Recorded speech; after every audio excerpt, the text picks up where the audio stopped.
So I'm really happy to see some people here from previous meetings, and I think we've probably got some new faces here as well.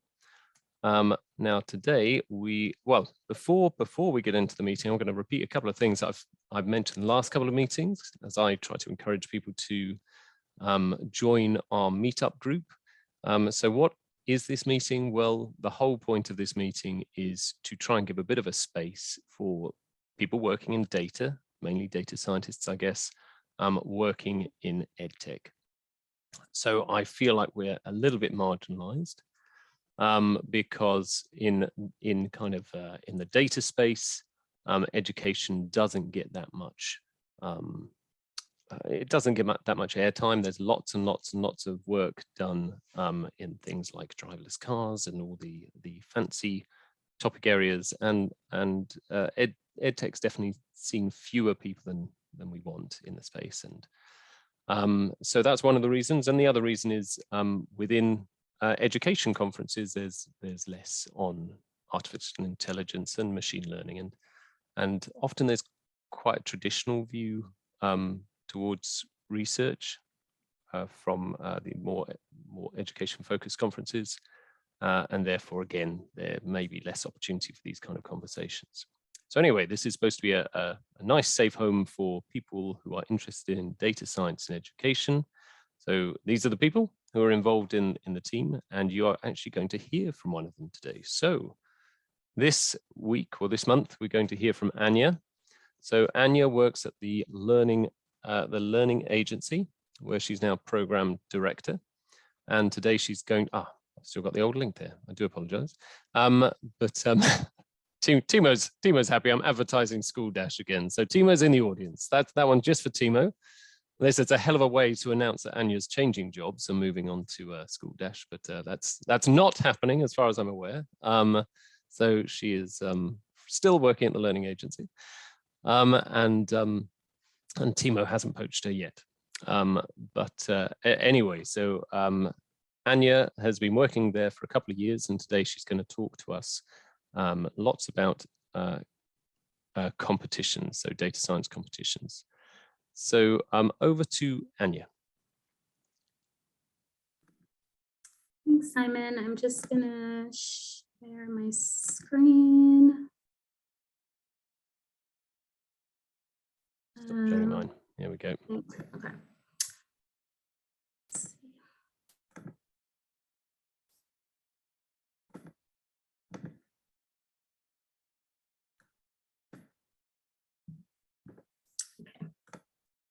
Great, can everyone see my screen? We all set to go? Yep. Perfect. Okay, so I'm Aigner Picou. I'm a program director at the Learning Agency Lab. The lab is an American company, though I am based in London, and we're a nonprofit and an incubator focused on developing science of learning-based tools and programs for the social good. A lot of our work focuses on releasing open data sets in education and trying to come up with new technologies to help improve education. And I'm going to talk to you in depth about one of our projects. It's sort of like our flagship project, the Feedback Prize. And then I'll also talk a little bit more about some of our other projects, which are also focused on releasing data sets and running data science competitions. The why behind this project, Simon, if you could go to the next slide, is writing in the US is like in a state of crisis, writing education. It's obviously a very critical skill for students, but a lot of students in the US do not graduate high school as proficient writers. There's been a lot of increased emphasis on student writing in like state assessment programs, and students just are assessed via writing a lot more than they previously were. Still, I think less than a third of high school seniors are proficient writers, and students don't write very often in class. I actually have a story from my last position. I worked at a college access program for high school students in Philadelphia. And most of the students that I worked with, we were in the process of them writing essays for their college applications. And most of them had never written a full-length essay for school at all. And these were high school juniors. So there's a lot of emphasis on writing, but students don't get a lot of practice with writing. And the other thing is like providing students with more practice then places more burden on teachers to provide more feedback, which we know can be very time consuming. And so one way, like one approach that has come up as a solution for this is using machines to give students feedback on their writing so they can practice their writing and receive feedback independently. Let's see, I would say next slide. There are programs that already do this kind of work and provide feedback to students. This is an example of one of these programs called Revision Assistant. As you can see, it sort of highlights text at the sentence level and provides feedback on these certain elements about students' essays. And there are a number of other programs like this. However, there are lots of issues with these programs, including they're really expensive. I think Revision Assistant, the subscription is around $700 a year. And the algorithms are proprietary, so they're not open access. Also, teachers really struggle with interacting with a lot of these programs because the rubrics aren't public. So it's hard to have a solid understanding of like how students are being graded. And we had one teacher who we spoke to who used one of these programs with their students, and they tested it out themselves to try to get a perfect score. So it was a different program than Revision Assistant. And it took them 90 revisions before they could get a perfect score. So obviously this teacher was like, how am I supposed to use this tool with my students when I don't even know like how this is being evaluated? That being said, there is a lot of research to support the fact that these kinds of tools can be effective for students, but there's just a lot of room for improvement. Next slide, please. I'm just going to give a little background on how these tools work because I know people are coming from different backgrounds. I myself am actually not a super technical person. I have a sort of like baseline understanding of this. And so these tools leverage natural language processing and machine learning. Natural language processing is a form of AI that analyzes language and text and speech. Machine learning is a form of AI where you like feed data to a machine and then it uses that data to sort of learn what to do. If you're familiar with Alexa or automated chatbots, those are systems that use the same technologies. And you can, let's see, I think, next slide. Sorry, I'm a little, it's like, I'm trying to predict what the next slide is. And then just to give like a very common example of, you know, an algorithm that we're all very familiar with. Spell check is something that we've all seen. Basically, you type a word into a document, a spell checking algorithm scans the text, compares it to every word like in an internal dictionary that it has, and then it flags any words that don't match, and the squiggly red line pops up. Next slide, please. So our team wants to leverage these kinds of technologies to help improve the kind of feedback that machines can give on writing. This is the reason that we launched the Feedback Prize, and we are specifically focused on two types of writing. So one is argumentative writing, and then the other is writing from English language learners. And we specifically chose to focus on like these two types of writing because they're just specific hallmarks in both that make them a good test case for machine generated learning. Analyzing other types of writing like creative writing or poetry might be difficult because machines don't really understand context. They recognize patterns. So there definitely are some limitations, but with something like argumentative writing, where a student has to provide, they have to make a claim and they have to support that claim, it's sort of an easier task for machines to help with. Next slide. So I'm going to talk a little bit more about our process over the past 2 years and how we've sort of built up to the competition launch. One thing that we did that was really important to us was to do lots of field research and talk to a lot of teachers. I think we surveyed like 200 teachers, we talked to 100 teachers, we talked to some students, and we talked to a mix. Like we talked to teachers who were like specifically taught English language arts. We talked to teachers who taught writing, but were science teachers. We talked to teachers who used these tools. We talked to teachers who didn't use these tools, just to really get a sense of like the needs of the field and make sure that we were addressing those. And then we also hosted a challenge where we asked teachers to submit proposals about their ideal writing tool. And we got submissions from like 200 teachers as well. But we really wanted to dig deep into that question of like what's actually going to help teachers, because another thing that we found out in our research is that a lot of tools are created without input from teachers, and we didn't want to do that. The next thing we did was collected a lot of essays. We collected, I think, over 500,000 essays from 8 different organizations, which was no small feat.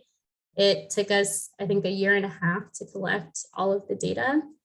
And from that data, we made 2 corpora, which are going to be used for the machine learning competitions. We then developed rubrics to annotate the essays. One rubric is focused on argumentative writing, so identifying and evaluating discourse elements in argumentative writing. So that's like claims, counterclaims, rebuttal, introduction, that kind of stuff. And then the other rubric was focused on English language development in writing, and it looks at elements like cohesion, vocabulary, syntax, and then also provides an overall score on how well the student communicated their ideas. The essays were annotated by humans at a sentence level, and those are going to be the basis for the machine learning competitions. And then in the competitions, data scientists will compete to see if they can develop an algorithm that annotates as well as the human raters did. Can you show me the next slide? I actually don't know what it is. Oh, okay, great. So here's just a sample. Our team actually, before we started the annotation process with actual annotation experts, we tried it ourselves just to see what it was like to do the annotation. So here's an example of an essay that I annotated, and like pink here is what I identified as a claim. And then red is what I identified as the evidence. And so this is sort of the level at which people will be trying to develop algorithms that can like segment the text, just like this. Can we go to the next slide? Oh, great. I also wanted to talk a little bit more about the data sets that we created, because we are really excited about them, and they are going to be novel data sets, and they are also going to be the largest annotated data sets released once we do release them. So both of these names are a mouthful, but the argumentative data set we've called the persuade corpus. The ELL data set we've called the ellipse corpus, and I'll just preview what the data set looks like. It was really important to us that we got demographic information on the data sets so that when we do run the machine learning competitions, we can actually analyze the algorithms for bias once they're created, because that's a huge issue when it comes to machine generated feedback. Could you go to the next slide, Simon? And just before we do, I've had one comment in the chat window. Yes. By the way, you can all message me. You cannot message one another at the moment, but you can message me. So if you have any questions for Anya as she gives her talk, then please do send them across. So we do have a question here from Fadi Bali. And the question is, are the data sets going to be public?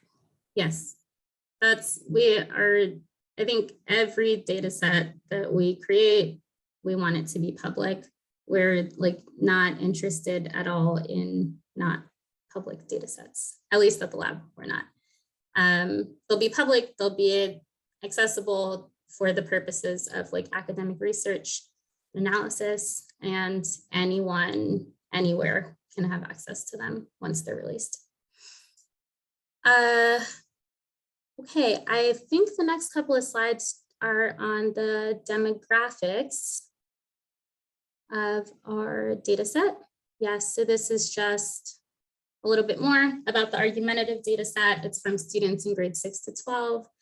All of the responses were taken from state assessments, and they're from a number of different organizations, as I mentioned before. And then if you go to the next slide. Sorry, one more question. Actually, this one's from me. So just for the international audience, grades 6 to 12, what ages are we looking at there? That is like age 11 to 18. Yeah. So we tried to build a data set that was as close to national representation as possible in the US. And so here we have the breakdown of gender within our corpus. And there's a slight overrepresentation of female students. And then if you go to the next slide, we have the breakdown of race and ethnicity in the corpus. Some populations, it was just a bit harder for us to find essays from those demographics, but we tried really hard to have as close to national representation as possible. And then I think the next slide is economic disadvantage. And then, let's see, I think that's the full breakdown of the data set. What is the next slide? ELL status, yes. Okay, so that's sort of what the data set looks like as a whole. And we as a team are just like super, super excited. We already have some people internally who are working on like really cool analyses on just like writing in general. There's someone looking at the use of like African-American vernacular English and how that affects student performance. We have some other people that are just like, you know, running some test models. And then we're planning on launching the machine learning competition very soon, actually within the next week. And we're really excited to see what happens. We also, this initial competition will just be focused on identifying the discourse elements, but then we're hoping to run follow-up competitions, one that's focused on like evaluating. So, you know, once you pick out if a student has made a claim, how well do they make that claim on a scale of like 1 to 5? We're also interested in doing bias analysis on algorithms that are developed, and honestly, just really excited about like releasing the data set in general and seeing what people are interested in and what pops up. This is sort of the idea for this competition came from the ASAP competition, which happened in like 2011, which was a competition that focused on automated essay scoring. And so it's a bit different because it wasn't necessarily focused on feedback, but it was like this massive data set on student writing that was released. The competition was huge at the time. It's the competition that like the tool Revision Assistant came out of. And I think there's some crazy number of people that have used the data set since 2011, and people are still using the data set, you know, some 10 years later. So we're super, super excited. And that data set didn't have demographic information. So we're like, I don't think anyone gets as excited about data as our team does. Speak to Timo. It's quite keen. Yeah, maybe other people do, but we're like, yeah, we're very excited. Yeah. Can we go to the next slide? Oh, great. Oh, sorry, yep. Yeah, so I've already mentioned the next steps, but this is what we're hoping for. Lots of machine learning competitions, the release of the data set, and seeing what gets produced. Could you go to the next slide? And then I'm just going to talk briefly about the other two projects that we have that are pretty, similar in focus. They're a bit smaller scale, I would say, and also just very new for our team. So one is image nets for education, which draws on this idea from Fei Li at Google, who hosted that big ImageNet competition, which was like tagging images, and it just like completely changed the game for image recognition when it happened. And I think they hosted an annual competition for a number of years. And I think by the time they ended, like by the time they stopped hosting the competition annually, the accuracy went up. I don't remember the exact numbers, but I think computers were recognizing images more accurately than humans were, which is pretty cool. So just drawing on that idea and trying to bring more attention to how data science competitions can be used in education. That project is very broad. We're not specifically focused on writing. We're interested in all kinds of data sets. Since we do have so much writing data, one competition that we're thinking about hosting is on scoring compare and contrast essays. So that would sort of add to the automated essay scoring canon, which mostly focuses more on expository essays or narrative essays, but compare and contrast are just like very popular tasks that students get asked to do. And so thinking about what a scoring competition would look like for that. And then one other competition that we're thinking about running there is sort of like a Netflix for education or something, but coming up with an algorithm that automatically recommends content to students based on the topics that they're learning. And then the other project, which is our newest project, is the Open Data for Assessment Fund. And this project is a little bit different because we are trying to establish an annual fund that like researchers and organizations can submit proposals to actually create data sets.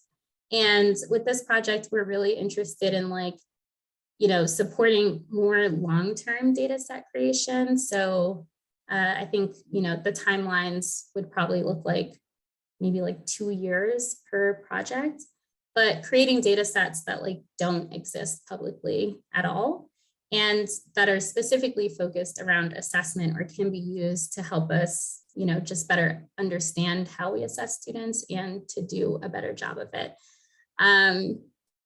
With this project, some data sets that we're looking at supporting right now are like longitudinal data set on STEM performance.